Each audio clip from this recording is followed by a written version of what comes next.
Hola, ¿qué tal? Este es el tutorial de lo que vamos a hacer la siguiente clase en liderazgo y ciudadanía. Es importante que comprendan lo que tienen que hacer, que hagan las lecturas correspondientes para llegar y trabajar de inmediato, comprendiendo todas las instrucciones, porque es muy poco tiempo con el que contamos para preparación y no podemos retrasarnos. Y para que no tengan tarea, porque no pueden llevarse tarea, que logren completar la consigna dentro del salón de clase. ¿Ok? Entonces, tenemos lo que es el conflicto. Esto ya lo habíamos revisado. La gráfica del conflicto, que nos permite identificar los puntos críticos del conflicto. Esto es lo que les digo que tienen que poner atención cuando yo les vaya explicando el conflicto Israel-Palestina, porque cada una de las fechas va a ser importante y esto va a permitir que escale o desescale el conflicto. No les voy a dar documento porque tienen que poner atención para esto. Van a tener que utilizar su capacidad de abstracción para lograr esta cuestión. ¿Ok? Entonces, en su libretita han estado anotando, o bueno, van a empezar a anotar, por ejemplo, la primera intifada, los acuerdos de Oslo, la segunda intifada. Si algo hace que el conflicto escale, va hacia arriba la gráfica. Si algo hace que se escale, va hacia abajo. Digamos aquí, un conflicto armado sube, aquí pláticas de paz baja. Entonces, esto es algo que me van a tener que entregar y que vamos a trabajar dentro del salón de clase. Primero, mientras me escuchan, van a ir elaborándolo, pero después lo quiero en un formato digital. Junto con eso, también vamos a trabajar en el círculo PEP. Las partes involucradas, en este caso las emociones no, porque son países, los países no tienen emociones, pero sí percepciones, partes involucradas y posiciones, que es lo que quiere cada país, desde dónde se posiciona, cómo ven el conflicto y cuáles son las partes involucradas. En este caso, no solo está involucrado Israel y Palestina, sino también la ONU. Esto es muy sencillo de hacer. Y finalmente, la estructura del conflicto, que esta la vamos a ir trabajando también el día martes para identificar las personas, en este caso los países, el poder que ostentan, las posiciones, intereses, valores, la dinámica. Es muy sencillo de hacer, no debería tardar más de 5 o 6 minutos en hacerlo, siguiendo los lineamientos. Se supone que la lectura de la cultura de la paz, que ya tienen en Classroom y que ya debieron haber hecho, tiene el desplegado, también necesito que lo lean para que manejen bien los conceptos. Y aquí está la estructura del conflicto. Entonces, por ejemplo, implicados principales, secundarios y afectados. Principales, Israel-Palestina. Secundarios, pues la ONU. Poder, ¿quién ejerce el poder? En este caso parece que Israel. Percepciones, como perciben el conflicto. Emociones, ahí no tanto. Posesiones que quieren, intereses, necesidades, valores y principios. Cómo ha sido la dinámica, qué actitudes tienen, si es de competición, de evasión, de cooperación o de acomodación, aparentemente de competición, el problema, el meollo del asunto, si es de valores, de derechos o intereses. Y bueno, esto de la mediación lo vamos a hacer hasta después de la representación de la sesión de la ONU del 1 de junio del 2018, ¿ok?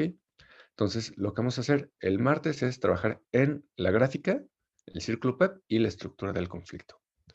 ¿Ok? Esto de negociación y mediación lo vamos a dejar hasta el final, digamos, el día 17.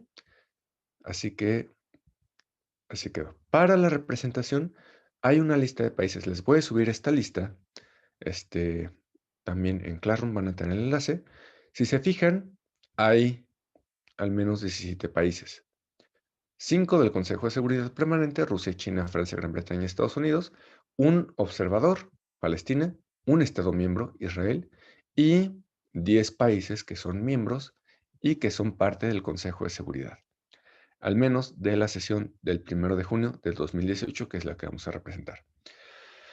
Para que cada quien tenga un papel, estos países, los 5 del Consejo de Seguridad y Palestina, solo los va a representar una persona.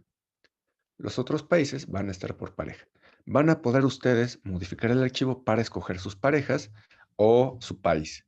Ahí sí van a tener que tenerlo antes de la clase para saber cómo van a estar organizados y no se vale estar borrando y quitando a otra persona nada más por ponerse. Tienen que ponerse de acuerdo y ahí sí, quien entra primero es quien se queda con el país. Aquí quienes votaron a favor de la resolución a favor de Palestina fueron China, Francia, Rusia, Bolivia, Costa de Marfil, Guinea Ecuatorial, Kazajistán, Kuwait, Perú y Suecia. Quien se abstuvo, Reino Unido, Polonia, Holanda y Etiopía, y quien lo vetó fue Estados Unidos. Si es por parejas, una de las personas tiene que investigar qué ha hecho recientemente en materia de derechos humanos ese país y luego hacer una pequeña redacción que puedan presentar. Por ejemplo, en Kazajstán se reconoce que ha habido múltiples violaciones de derechos humanos, entre ellos derechos laborales de presos, bla, bla. Algo así como esto, pero un poco más elaborado, no un párrafo, al menos unos dos o tres. Pero, profe, no encuentro de mi país. En esta página es.amnesty.org, en que estamos, países, están los reportes de las violaciones y los compromisos de cada país en materia de derechos humanos. Entonces, como se fijarán, la gráfica está quiénes van a participar en la resolución y quiénes van a ser parte de los derechos humanos. Entonces, los de los derechos humanos tienen que entrar a esa página y buscar qué hizo su país. Después, los otros, bueno, todos tienen que leer los documentos de resolución de Estados Unidos, de Kuwait y la sesión del 1 de junio del 2018 sobre la votación respecto a ambas resoluciones. Luego de buscar lo que dijo su país, tienen que resumirlo o complementarlo y emularlo en la sesión de la plenaria del 17 de noviembre. Estos son los documentos. Primero, proyecto de resolución de Kuwait, lo que propone Kuwait para resolver el problema Israel-Palestina. La contrapropuesta de Estados Unidos, lo que propone Estados Unidos para resolverlo. Y aquí la sesión. Entonces, la sesión la vamos a emular, vamos a hacer la representación de la sesión. Entonces, quien sea Rusia va a ser el presidente y, por ejemplo, el presidente va a decir, no, pues estamos muy agradecidos, bla, bla. Pongo a votación la orden del día y que aquí levante su manita en Zoom diciendo que la aprueban, bla, bla. ¿Ok? Luego, por ejemplo, habla Kuwait. El proyecto de resolución que no ha sido aprobado, bla, bla, Consejo de Seguridad, debido al veto de Estados Unidos, fue presentado para nosotros en nombre del grupo de Estados Árabes y bla, bla. Y así. Y así se van. Entonces tienen que buscar lo que dijo su país y resumirlo, pero ver en qué orden están para representarlo. ¿Por qué resumido? Porque si emulamos toda la sesión nos vamos a llevar 2 horas. Entonces, un resumen chiquito, pero que englobe el núcleo de lo que dijo cada país. Ay, profe, mi país no dijo nada. Todos los países participaron. Entonces, si algunos representantes no dijeron nada, con excepción de Israel y Palestina, que no votaron, todos los demás sí votaron, ya sea a favor, en contra o en abstención. Identifiquen cómo votó su país y qué decía la resolución que estuvieron votando. Luego, si su país no dijo nada, ustedes van a inventar un diálogo que justifique su votación. Por ejemplo, si votó a favor de Kuwait y en contra de Estados Unidos, puede decir que está a favor del cese de fuego por parte de Israel y condena que no se haga responsable al Estado de Israel por todas las faltas cometidas de derechos humanos, como pretende la resolución de Estados Unidos. Algo así, sencillo, no muy complicado, pero pues al menos un poquito sustancioso, no decir, sí, apoyamos a Kuwait y vamos a encontrar a Estados Unidos. Sí, pero ¿por qué? ¿Qué crees tú? ¿Por qué los derechos humanos? Incluyen derechos humanos en todo. Acuérdense que estamos viendo derechos humanos. Listo, profe, ¿ahora qué? Ahora van a guardar eso dentro de la clase en PDF y lo van a subir al espacio de Classroom donde corresponde, donde también van a subir la gráfica del proceso del conflicto, círculo PEP y la estructura del conflicto. Entonces, esto es lo que vamos a hacer para el día martes. Obviamente tienen que tener manejada toda esta información, tienen que ya venir con la información simplemente para trabajarla en clase y el martes 17 ahora sí emular el proceso y terminar con la reflexión de lo que sería el proceso de mediación, si la ONU sirve como un mediador adecuado o no.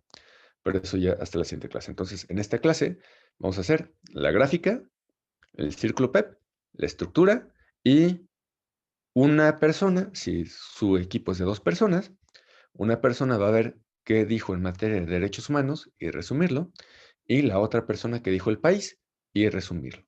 Y es todo. Y después vamos a emular el juicio el 17 de noviembre. ¿Ok? Espero que las instrucciones hayan quedado muy claras. Voy a dejar este video junto con el documento en Excel para que se vayan anotando las resoluciones Y, bueno, todo esto de la cultura de la paz ya lo tienen ustedes, dónde está la gráfica, cómo se hace y todo. De hecho, ya debieron haberla leído para la clase anterior, así que no debería haber dudas, pero si las hubiera, las aclaramos el día martes. Yo rápidamente les voy a decir cómo ha estado el conflicto para que se den una idea y puedan elaborar sus documentos. ¿Ok? Entonces, por favor, léanlo porque de esto depende que se pueda llevar a cabo con prontitud, con celeridad y con eficiencia nuestro proceso. Recuerden, ya solo quedan 2 semanas. Este es el último esfuerzo, ¿va? Y no pretendo que haya examen, sino que al final vaya a ser un ensayo reflexivo sobre todo esto que vimos, ¿vale? Bueno, sin más por agregar, así quedamos y nos vemos el martes. Bye.